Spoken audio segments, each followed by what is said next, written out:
साथ एक ऐसी शख्सियत है जिनके साथ मेरे कई रिलेशंस हैं। सबसे जो हमारा पहला रिलेशन है वो तो ये है कि ये मेरे ना एमएससी मैथ कम्युनिकेशन में ये मेरे स्टूडेंट थे।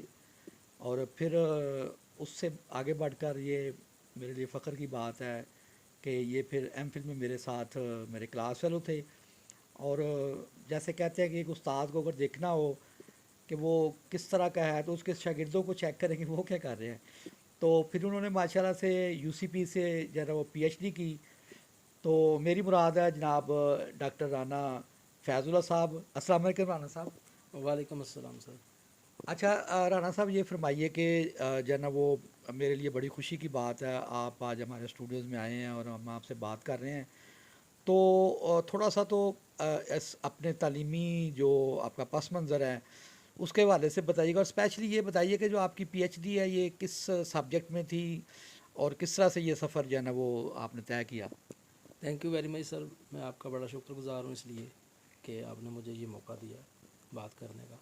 तो सबसे पहले तो ये है कि ये एक लंबा सफ़र है जो कि मेरा बिल्कुल जो इनिशियल जो मेरी एज थी उसके मुताबिक तो नहीं है। मैं आपको थोड़ा सा इसका पस मंज़र ये बताता हूँ कि मैंने 1991 में मैट्रिक किया था और मैट्रिक के बाद फिर मैं अपने वालिद साहब के साथ जो है वो काम में जुड़ गया, क्योंकि मैं समझता था कि उनकी सेहत बड़ी ख़राब थी, एज ज़्यादा थी। तो मैं उनका एक बाजू बन गया था। तो उसके बाद फिर वो मैट्रिक सिर्फ एजुकेशन थी, लेकिन साथ में मैंने फिर वो पेंटिंग का काम सीखा, साइन बोर्ड लिखता भी था, बहुत बहुत बड़े बिल बोर्ड्स। उसके अलावा फिर ये मुझे बड़ा शौक़ भी था इसका, तो मैंने तालीम को खैरबाद कह दिया। उसके बाद फिर जब मैं वक्त गुजरने के साथ साथ मैं अक्सर ये सोचा करता था कि यार मुझे पढ़ना चाहिए था, मैं अच्छा स्टूडेंट था, लेकिन मुझे मौका नहीं मिला। फिर घर की ज़िम्मेदारियाँ आ गई क्योंकि वालिद साहब का इंतकाल हो गया जल्दी, कोई मेरी एज 21 थी गालबन। तो उसके बाद फिर मैं ना ये काम में ही लगा रहा हूँ और उसमें एक्सपर्ट हो गया बहुत ज़्यादा। लेकिन ये बात जहन से ना निकलती नहीं थी कि कुछ करूँ, कैसे करूँ। तो लेकिन फिर मैंने इरादा किया कि नहीं, अब मैंने करना है। कुछ कारोबार में इस तरह का लॉस हुआ कि मैं बिल्कुल घर पर अकेला बैठ गया, जिसको कहते हैं फ़ारग। तो तब मुझे ये ख़्याल आया कि मुझे अपनी एजुकेशन जो है वो कंप्लीट करनी चाहिए।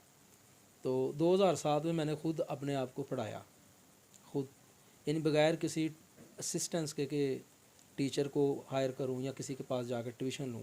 मैंने जो है ना ख़ुद को ख़ुद पढ़ाया और इंटर का एग्ज़ाम पास किया और बहुत अच्छे नंबरों से कर दिया। और मुझे यकीन नहीं आता था कि मैं ऐसा कर सकता हूँ। उसके बाद फिर जब ये सिलसिला आगे निकला तो फिर मेरा ये शौक़ और बढ़ता गया और फिर मैंने इलामा इकबाल ओपन यूनिवर्सिटी का रुख किया, क्योंकि वही मेरे लिए अच्छा प्लेटफार्म था। कुछ साथ साथ मैं कारोबार भी कर रहा था, तो उसके साथ साथ फिर ये काम भी कुछ दोस्तों ने मदद की मेरी। तो फिर मैं अपने काम में भी लग गया दोबारा और मैंने एक प्रिंटिंग का काम दोबारा शुरू कर दिया। उस काम को भी साथ साथ सीखा भी, क्योंकि पहले मैं कंप्यूटर इलिटरेट था। उसके बाद फिर मैं कंप्यूटर लिटरेट हुआ, फिर उसके बाद मैंने ग्राफिक डिज़ाइनिंग सीखी, कैलीग्राफी, पेंटिंग, ये तो मेरे घर का काम था, ये मैं इसमें बड़ा एक्सपर्ट था। लेकिन ये पढ़ाई मेरे ऊपर जो थी ना ये बड़ी लाजम थी। फिर मैंने ग्रेजुएशन यानी उस वक्त बीए था वो कर ली। फिर उसके बाद मुझे आबिद सियालवी साहब जैसे अच्छे उस्ताद मिले, और भी बहुत अच्छे उस्ताद थे रास्ते में। तो उनके साथ इंटरेक्ट हुआ तो ये किसी दोस्त ने मुझे मशवरा दिया कि आप मैथ्स कम्युनिकेशन करें। तो मेरे लिए तो ये एक नई बात थी, लेकिन क्योंकि मेरे बिज़नेस के साथ थोड़ी सी चीज़ें रिलेट करती थी तो मैं इसी में चला गया। फिर ओपन यूनिवर्सिटी से ही मैंने आपके ज़रिए ही एमएससी मैथ्स कॉम पास किया। तो उसके साथ ही फिर आपका मेरा इतना ज़्यादा ताल्लुक़ बन गया कि फिर मुझे आपके साथ दोबारा कंटिन्यू करना पड़ा as a friend, as a fellow. हमने इकट्ठे जो है वो एमफिल का सफ़र भी किया और बहुत सारी उसमें यादें हैं, शायद आपको याद भी होगा कि उसमें हम कहाँ कहाँ से गुज़रे हैं और कितना अच्छा और प्यारा वक्त गुज़रा है और और कितना बड़ी आप फास्ट ड्राइविंग गाड़ियाँ बड़ी तेज़ चलाते थे वो भी मुझे याद है। अच्छा, तो ये सर इस तरह मतलब एक ये एक था और वो जज्बा जो था ना वो फिर आगे बढ़ता गया और वो आगे बढ़ते हुए पीएचडी तक ले गया। इसके साथ साथ मैंने और भी बहुत सारे जो हैं साथ साथ छोटे शॉर्ट कोर्सेज़ भी किए, इवन के बीएड और एमएड भी किया इसी दौरान में, और एमफिल भी हो गया। फिर उसके बाद पीएचडी का सफ़र जो था उसमें से आप तो निकल गए, लेकिन जो साथ दूसरे दो दोस्त थे उनके ज़रिए फिर ये सफ़र यूसीपी की तरफ हो गया। पहले गुजरात यूनिवर्सिटी की तरफ था, फिर यूसीपी लाहौर की तरफ हो गया। फिर उनके साथ 5-6 साल का अरसा गुजरा और उसमें भी आप साथ ही थे। सिर्फ एजुकेशन में उस तरह नहीं साथ थे, लेकिन आपकी हर तरह की असिस्टेंस, आपकी मॉरल जो सपोर्ट थी वो, और उसके साथ साथ आपकी फ़िज़िकल सपोर्ट भी हमारे साथ रही है। वो बड़े अच्छे लम्हात थे। लेकिन अल्हम्दुलिल्लाह कुछ सीखा है आपसे भी, कुछ उन दोस्तों से भी जो वहाँ थे, कुछ अपने दूसरे दोस्तों से भी। तो इस तरह करके ये पीएचडी का सफ़र कंप्लीट हुआ। वो जो तशनगी थी ना, वो यानी सेटिस्फाइड हो गई है। अब मैं समझता हूँ कि मैं काफ़ी अपने आप को बेहतर फील कर रहा हूँ। अच्छा राना साहब, ये फरमाइए कि जो आज हमारी गुफ्तगू है उसका मौजू मैंने इसीलिए रखा था पीएचडी के हवाले से, क्योंकि आपने रिसेंटली जो है ना वो पीएचडी की है और एक बड़े रिनाउंड जो इंस्टीट्यूशन है यूसीपी से की है, क्योंकि उनका स्टैंडर्ड माशाल्लाह से काफ़ी अच्छा है। तो मुझे ये बताइए कि पाकिस्तान में जो पीएचडी लोग कर रहे हैं उनकी age compare to other countries, जो हमारे ख़त्े के ही अगर ले लें, ज़्यादा अमेरिका और इंग्लैंड वगैरह को ना हम काउंट करें, इंडिया, बांग्लादेश या दूसरे मुल्कों को ही हम करें, ये इंडोनेशिया वगैरह, तो हमारा स्टैंडर्ड जो है अभी पिछले दिनों जो है वो जो पीरज़ादा हैं उनके ताला कासमी साहब के जो बेटे हैं, तो उन्होंने कालम भी लिखा था कि पीएचडी हमारे यहाँ या ना वो उस तरह से वो यानी उन्होंने काफ़ी कि फ़ायदा कोई नहीं हो रहा, अरबों रुपया लग रहा है। आपका इस बारे में क्या राय है कि क्यों हमारे जो पीएचडी जो फारुल तहसील हो रहे हैं वो कोई आउटपुट नहीं दे पा रहे, कोई जो है ना वो कंस्ट्रक्टिव काम नज़र नहीं आ रहा? बिल्कुल सर, ये बात काफ़ी हद तक ठीक है, मैं एग्री करता हूँ उनकी बात से भी, आपकी बात से भी।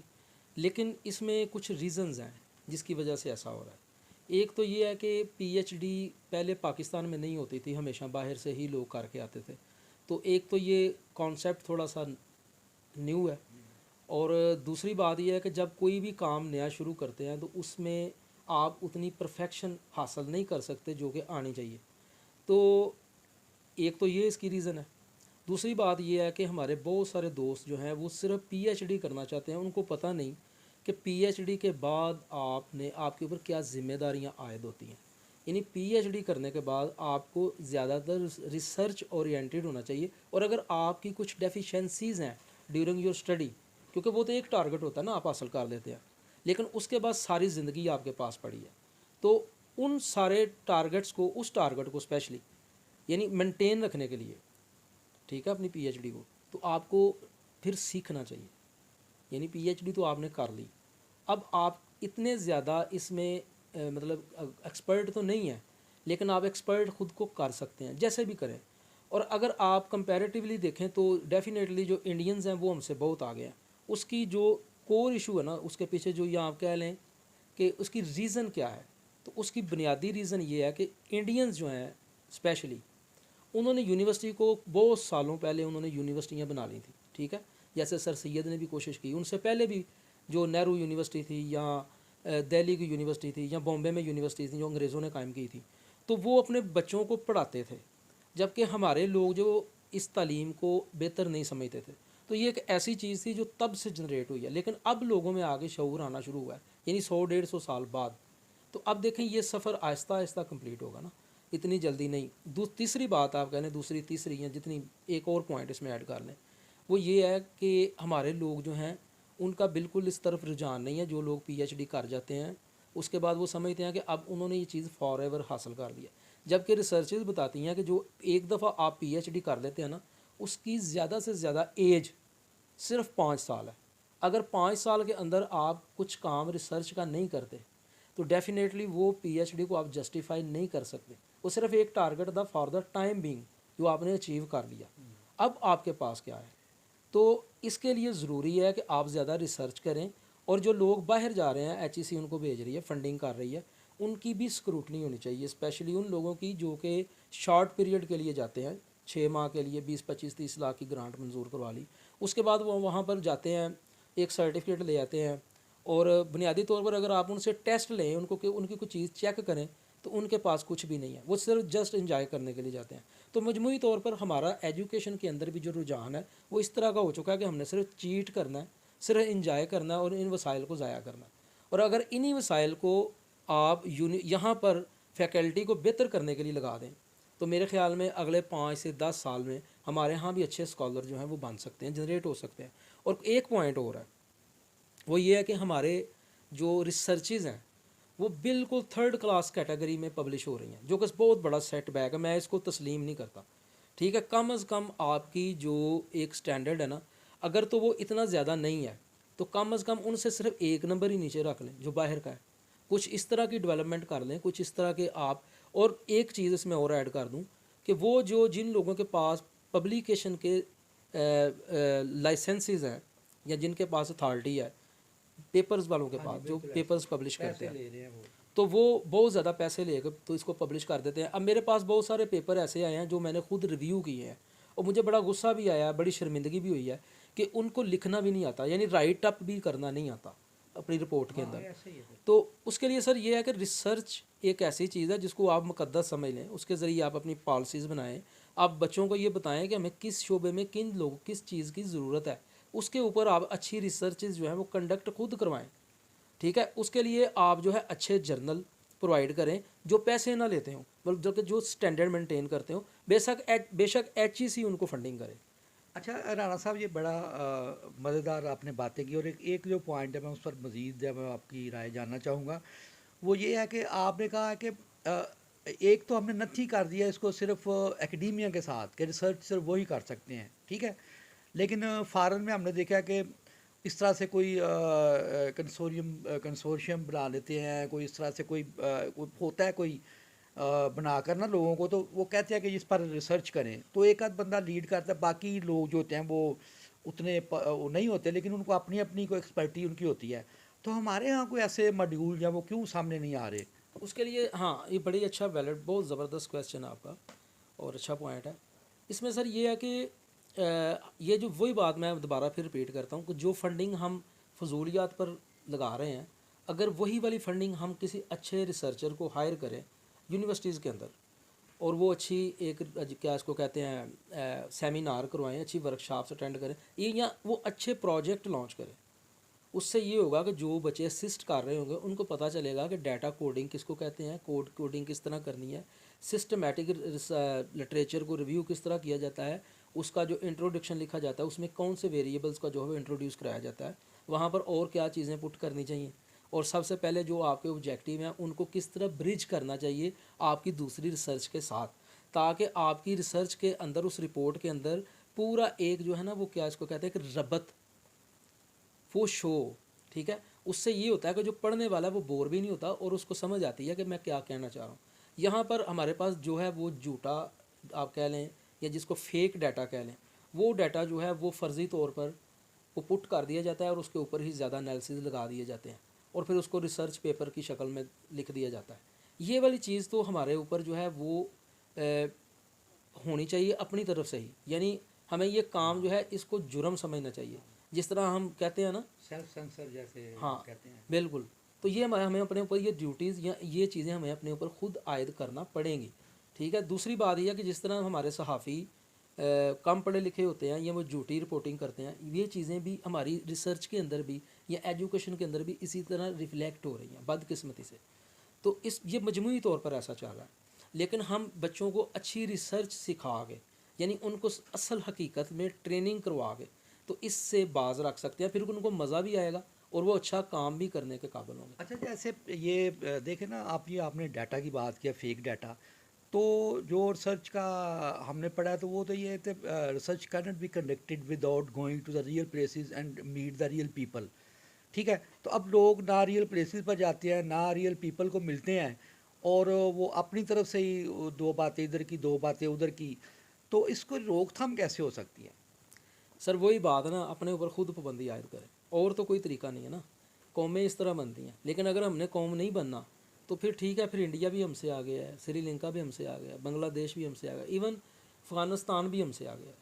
तो अगर ये चीज़ें हम खुद अपने ऊपर आयद कर लें कि मैंने ये काम नहीं करना, मैंने ये प्लेजराइज नहीं करनी चीज़ें, मैंने वो लिखना बेशक मुझे थोड़ा आता है, मैं 10 रिसर्चेज नहीं करूँगा, मुझे 10 पेपर नहीं चाहिए, मुझे क्वालिटी का एक पेपर एक साल में मिल जाए, अच्छी ट्रेनिंग, अच्छा डाटा, सब कुछ A1, तो मेरा ख्याल है कि ये चीज़ इतनी खुशी देती है कि आप 50 पेपर भी लिख लें तो उससे आपको ये खुशी नहीं मिल सकती।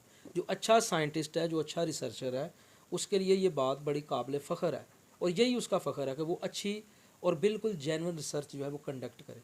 अच्छा, एक मैं आपका पॉइंट ऑफ व्यू इस बारे में भी जानना चाहूँगा कि फ़ॉरेन की जब हम रिसर्च देखते हैं तो वहाँ पर हुकूमती अदारे भी और प्राइवेट अदारे भी जो है ना वो हायर करते हैं लोगों को इसके रिसर्च के लिए। और फिर वो अच्छी आउटपुट ले लेते हैं, उनकी आउटकम जब अच्छी होती है। हमारे यहाँ पर हालांकि वो डेवलप्ड कंट्रीज़ हैं, तो फिर भी वो इस तरह के काम करते हैं। हमारे यहाँ हर महकमा देख लें वो मरा हुआ है। यानी अगर लेट्स सपोज आप पॉपुलेशन प्लानिंग वाले देख लें, वो हम भी भुट्टो दौर से देखते आ रहे हैं, कम बच्चे खुशहाल घराना, लेकिन वो आउटपुट कोई नहीं दे सके। इस तरह से और भी महकमे हैं, तो क्या इनकी कोई ज़रा भी अकल काम नहीं करती कि हम रिसर्च करवा कर, और जैसे हमारे चैम्बर ऑफ कॉमर्स के जो लोग हैं पूरे पाकिस्तान में, ये सारा साल इलेक्शन करते रहते हैं और ये वो बड़ा कुछ इनका, लेकिन क्या इंडस्ट्रियाँ भी हैं इनकी बड़ी बड़ी, तो क्या ये समझते नहीं है कि कोई हम पैसा लगाकर, यानी गवर्नमेंट के इदारे भी और प्राइवेट जो लोग भी हैं, कि हम इस कल्चर को डेवलप करें, उससे उन्हें बड़ा फ़ायदा होगा। क्यों इन्होंने ये इस बात को जो है निगलेक्ट किया हुआ है? असल में सर यहाँ पर ज़्यादा लोग जो है ना वो कमर्शियल हो गए हैं, मटीरियलिस्टिक हो गए हैं। यानी उनके लिए सब कुछ पैसा इकट्ठा करना या वेल्थ को जनरेट करना ही है, फिर वो जिस तरीके से भी हो। तो वो इन चीज़ों को गैर ज़रूरी समझते हैं, क्योंकि इसके लिए आपको इज्तिमाई सोच की ज़रूरत है।